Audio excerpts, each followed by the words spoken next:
오늘 하나님께서 주신 말씀은 시편 140편 1절에서 13절까지 말씀입니다. 시편 140편 1절에서 13절까지 말씀입니다. 함께 합독하도록 하겠습니다. 여호와여, 악인들에게서 나를 건지시며 포악한 자에게서 나를 보존하소서. 그들이 마음속으로 악을 꾀하고 싸우기 위하여 매일 모이오며 뱀같이 그 혀를 날카롭게 하니 그 입술 아래에는 독사의 독이 있나이다. 셀라. 여호와여, 나를 지키사 악인의 손에 빠지지 않게 하시며 나를 보존하사 포악한 자에게서 벗어나게 하소서. 그들은 나의 걸음을 미치려 하나이다. 교만한 자가 나를 해하려고 올무와 줄을 놓으며 길 곁에 그물을 치며 함정을 두었나이다. 셀라. 내가 여호와께 말하기를 주는 나의 하나님이시니 여호와여, 나의 간구하는 소리에 귀를 기울이소서 하였나이다. 내 구원의 능력이신 주 여호와여, 전쟁의 날에 주께서 내 머리를 가려주셨나이다. 여호와여, 악인의 소원을 허락하지 마시며 그의 악한 꾀를 이루지 못하게 하소서. 그들이 스스로 높일까 하나이다. 셀라. 나를 애워싸는 자들이 그들의 머리를 들 때에 그들의 입술의 재난이 그들을 덮게 하소서. 뜨거운 숯불이 그들 위에 떨어지게 하시며 불 가운데와 깊은 웅덩이에 그들로 하여금 빠져 다시 일어나지 못하게 하소서. 악담하는 자는 세상에서 굳게 서지 못하며 포악한 자는 재앙이 따라서 패망하게 하리이다. 내가 알거니와 여호와는 고난당하는 자를 변호해 주시며 궁핍한 자에게 정의를 베푸시리이다. 진실로 의인들이 주의 이름에 감사하며 정직한 자들이 주의 앞에서 살리이다. 아멘. 우리는 막장이라는 말을 많이 들어봤습니다. 그리고 이 막장이라는 말은 드라마에서 많이 사용되어지는데요. 우리 성도님들도 이 드라마, 아마 막장 드라마 많이 보셨을 겁니다. 이 막장 드라마는 스토리가 거의 비슷합니다. 출생의 비밀이라든지 아니면 불륜, 얽히고 설키는 인물들의 관계, 그리고 숨겨진 자식 등이 있다거나, 이 막장 스토리는 늘 스토리가 비슷한데요. 참으로 재밌는 것은 이 시청자들이 화가 치밀어 오르고요.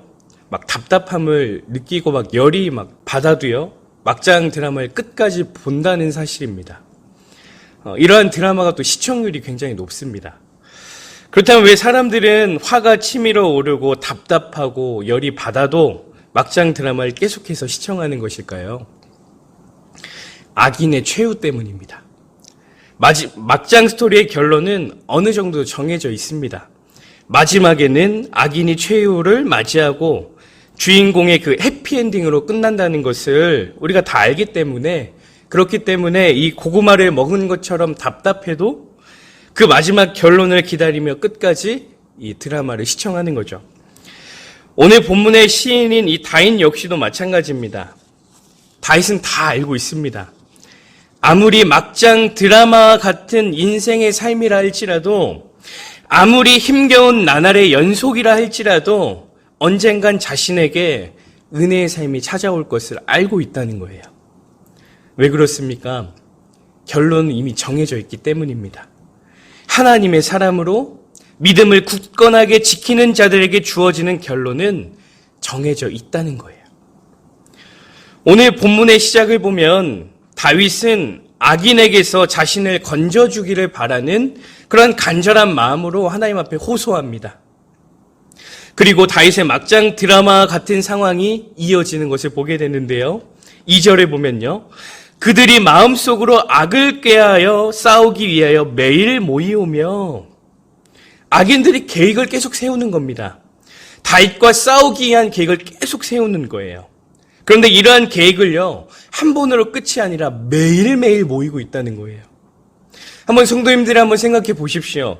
동네에 사는 주민들이 매일 모여서 성도님들을 공격하려고 계획을 세운다고 한번 생각해 보십시오. 그걸 또 알았다고 생각해 보세요. 밥 한 술을 떠먹는 것조차도 힘겨울 정도로 아마 너무나도 힘들 겁니다. 이러한 악인들이 다윗을 무너뜨리기 위해서 세운 계획은 딱 두 가지입니다. 먼저 첫째는 말로 다윗을 무너뜨리는 겁니다. 3절에 보면 악인들의 혀가 뱀과 같고 입술은 독사의 독과 같다고 고백하고 있습니다. 다윗을 무너뜨리려는 계획을 세웠던 악인들은 이 말을 통해서 폭력을 가합니다. 다윗은 뱀을 비유로 대적들의 혀와 입술이 뱀처럼 날카롭다, 독사의 독처럼 치명적이었다라고 고백을 하고 있습니다. 잘못 하나 없는 다윗이 이 독사의 독과 같은 치명적인 언어적인 폭력을 당했을 때 얼마나 많은 아픔이 있었겠습니까? 잘못이 없는 그 연예인들이 인터넷에 댓글을 통해서 가슴 아파하면서 자살하는 그런 경우들을 우리가 보게 됩니다. 아마 다윗 역시도 그 언어적인 폭력, 그 독사의 독과 같은 그 언어적인 폭력 때문에 얼마나 힘들었을까요? 죽지 못해 살아가는 그런 안타까운 인생이었을지 모릅니다. 그런가 하면 악인들이 세운 계획 두 번째는 육체적인 폭력입니다. 4절, 5절에 보면 여호와여 나를 지키사 악인의 손에 빠지지 않게 하시며 나를 보전하사 포악한 자에게 벗어나게 하소서. 그들은 나의 걸음을 밀치려 하나이다. 교만한 자가 나를 해하려고 올무와 줄을 놓으며 길 곁에 그물을 치며 함정을 두었나이다.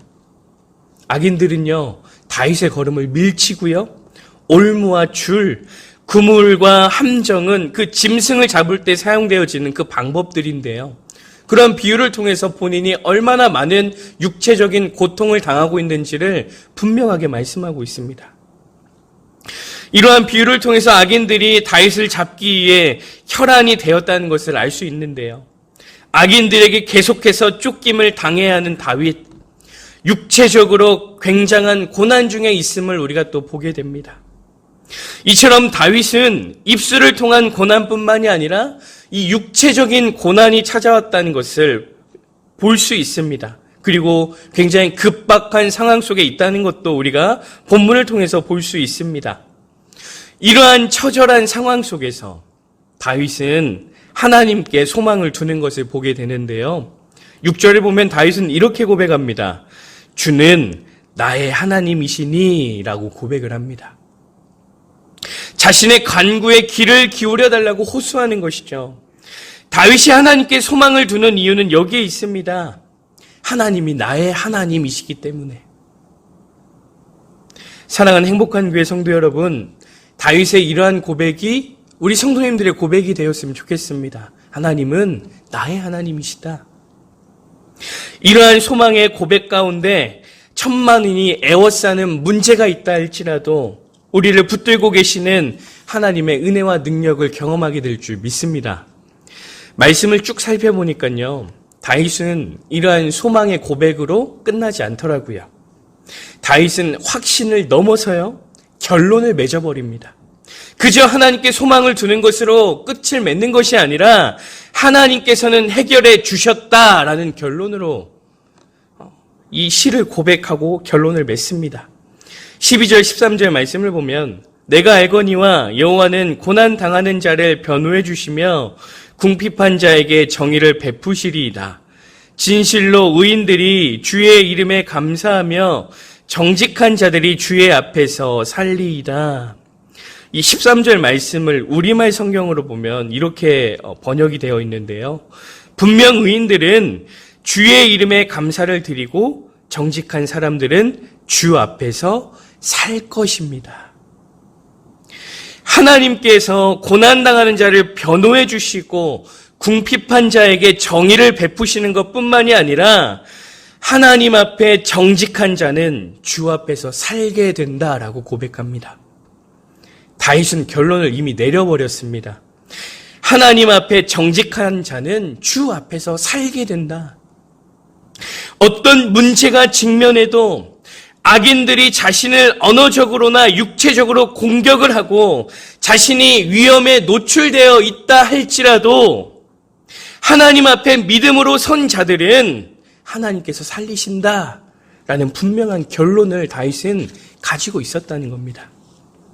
사랑하는 행복한 교회 성도 여러분, 서두에서도 말씀드렸지만 막장 드라마는요, 이미 결론이 정해져 있습니다. 수많은 험담과 위험과 고난이 찾아와도요, 죽음의 순간이 온다 할지라도요, 마지막 결론은 해피엔딩입니다.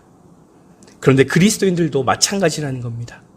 우리가요, 수많은 어려움과 고난과 문제가 찾아온다 할지라도 우리의 결론은 이미 정해져 있습니다. 진실로 의인들이 주의 이름에 감사하며 정직한 자들이 주 앞에서 살리이다. 우리는 주님 때문에 살 겁니다. 그러니 좌절하지 마십시오. 절망하지 마세요. 우리의 결론은 은혜로 맞춰진다는 사실을 잊지 마시고 하나님 앞에 소망을 두는 것으로 끝나는 것이 아니라 결론을 짓길 소망합니다. 하나님이 살리신다는 결론을 지으시고 하나님 앞에 나아가는 그러한 믿음의 사람들 되길 소망합니다. 믿음으로 담대하게 걸어가십시오. 하나님께서 성도님들을 책임져 주실 줄 믿습니다. 오늘 함께 나눴던 찬송가의 마지막 후렴도 너무나도 은혜가 됩니다. 내가 믿고 또 의지하는 것은 내 모든 형편 아시는 주님, 늘 돌보아 주실 것을 나는 확실히 아네. 이 믿음의 고백이 우리 성도님들의 고백이 되어지길 간절히 소망합니다. 세상에서의 한 주가 시작되었습니다. 코로나로 인해서 달라진 게 없는 현실이지만 그럼에도 우리의 결론은 은혜임을 기억하시며 주어진 자리에서 믿음으로 승리하는 사랑하는 행복한 교회 성도님들 되시기를 간절히 소망합니다. 우리 함께 기도하시겠습니다.